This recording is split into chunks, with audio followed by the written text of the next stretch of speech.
Good morning बच्चों हम लोग हिंदी में नया पाठ पढ़ेंगे जिसका नाम है वंदना। तो ये बच्चों संस्कृत खंड में है आपके और इसको आपको पढ़ना है। तो चलिए स्टार्ट करते हैं। तेजस तेजोसी तेजोमयी धियेयि वीरमसि वीर्यं मयि देयि बलमसि बलं मयि धेयि ओजोसी ओजो मयि धेयि। ये बच्चों वंदना है।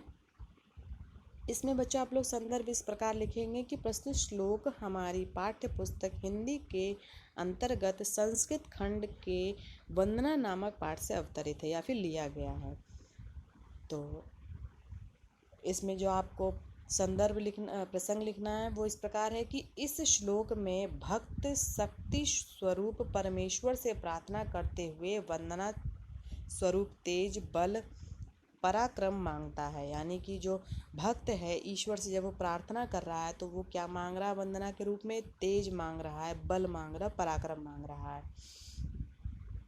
तो इसका अनुवाद है कि हे परमेश्वर, तुम प्रकाश स्वरूप हो, तुम में भी प्रकाश, मुझ में भी प्रकाश धारण कराओ। यानी कि तेज और कांति कराओ। जैसे तुम प्रकाश युक्त हो वैसे ही मेरे अंदर भी प्रकाश होना चाहिए।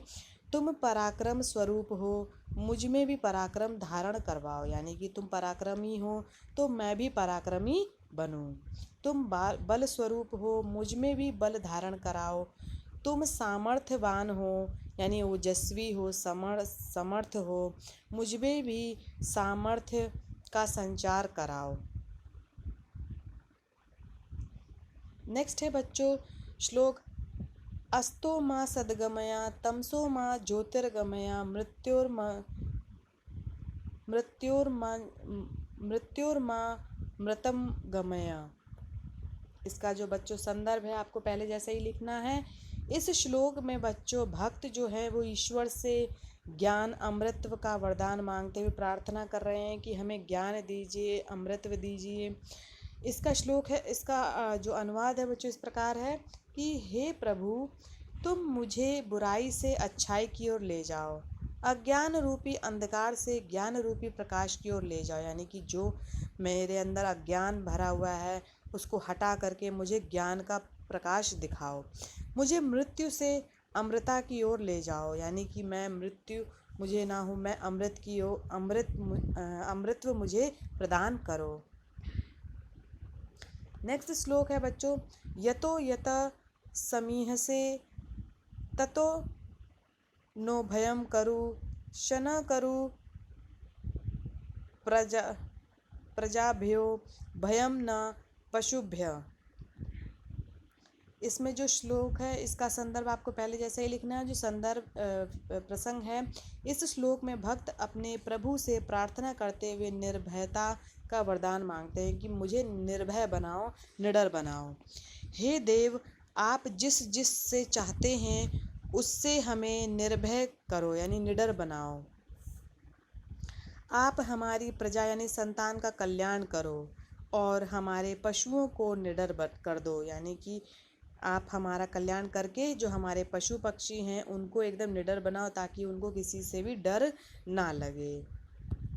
नेक्स्ट श्लोक है बच्चों नमो ब्रह्मणे त्वमेव प्रत्यक्षम ब्रह्मासि त्वमेव प्रत्यक्षम ब्रह्म विदिष्यामि ऋतं विदिष्यामि सत्यं विदिष्यामि तन्मां वतु तद वक्तारमवतु अवतु माम अवतु वक्तारम। इस श्लोक में जो बच्चों संदर्भ आपको पहले जैसे लिखना है। जो प्रसंग है इस श्लोक में भक्त जो हैं वो ईश्वर की स्तुति करते हुए अपनी रक्षा का वरदान मांगते हैं। यानी कि जो भक्त हैं वो ईश्वर से ये प्रार्थना कर रहे हैं कि उनकी रक्षा के साथ साथ उन्हें वरदान भी दें। तो अनुवाद है कि विधाता को नमस्कार हो, हे ईश्वर, तुम ही साक्षात ब्रह्म स्वरूप हो। यानी कि तुम ही ब्रह्मा हो, मैं आपको ही प्रत्यक्ष ब्रह्मा कहूँगा, यथा स्थिति कहूँगा, सत्य कहूँगा। यानी कि आप ही सत्य हो, आप ही सब कुछ हो, वह ब्रह्मा मेरी रक्षा करे। वह ब्रह्मा स्तुति करने वाले की रक्षा करे, मेरी रक्षा करे, वक्ता की रक्षा करे। यानी कि जो वक्ता कौन होता है बच्चा? जो बोलता है। इस समय जो भक्त है वो बोल रहा है, इसलिए वो वक्ता है। ठीक है, तो वह जो है, जो वक्ता है वो ब्रह्मा की स्तुति करे, और जो वक्ता है उसकी, जो ब्रह्मा है, वो रक्षा करे। ठीक है, तो नेक्स्ट श्लोक है कि सत्यव्रतम सत्यपरम त्रिसत्यम सत्यस्त योनि निहितम च सत्य सत्ये सत्यस्त सत्यम ऋत सत्यनेत्रम सत्यात्मकम त्वाम शरणम प्रपन्ना। इसमें जो बच्चों संदर्भ आपको पहले जैसे ही लिखना है। प्रसंग है कि भक्त ईश्वर को सत्य स्वरूप की संज्ञा देते हुए उन्हीं की शरण में जाने का निवेदन करता है। यानी कि जो भक्त कह रहा है कि ईश्वर ही सत्य है और मैं उन्हीं की शरण में जाऊंगा। इसका अनुवाद है कि हे प्रभु, आप सत्य का व्रत धारण करने वाले, सत्य का आचरण करने वाले, सत्य में तत्पर रहने वाले, यानी कि सत्यपरायण हो। यानी कि आप ही सत्य हो, आपके द्वारा, आपके अलावा और कोई सत्य नहीं है।